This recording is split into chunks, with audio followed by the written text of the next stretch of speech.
Cursed Shadows.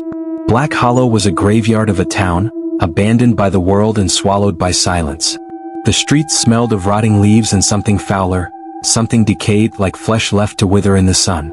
The people who lived there kept their heads down, avoiding the empty windows of the old Hollow Hill mansion, where things moved in the dark. No one spoke of the disappearances. No one dared. But the shadows never forgot. The first night James Calloway, a journalist chasing horror stories, scoffed at the town's warnings. He set up cameras in the mansion, smirking as he lit a candle. "Just another ghost story," he muttered. The house breathed around him.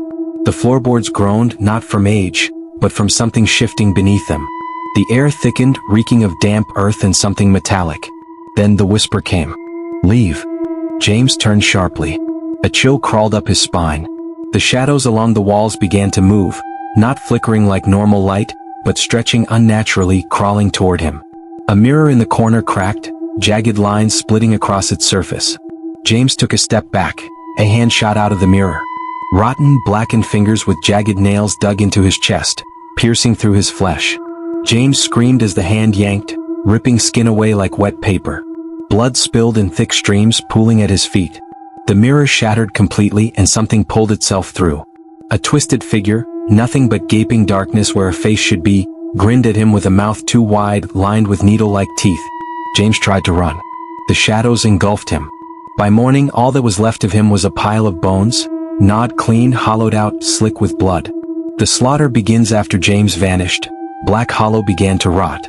The town grew colder. People locked their doors at sundown, but it didn't help.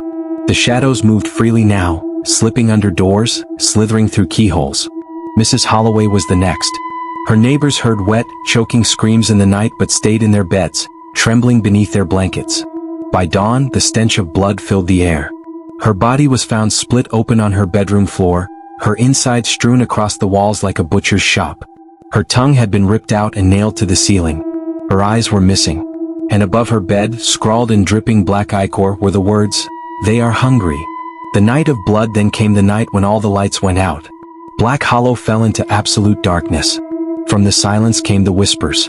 Then the screams. The shadows swarmed the streets, pouring into homes like living nightmares.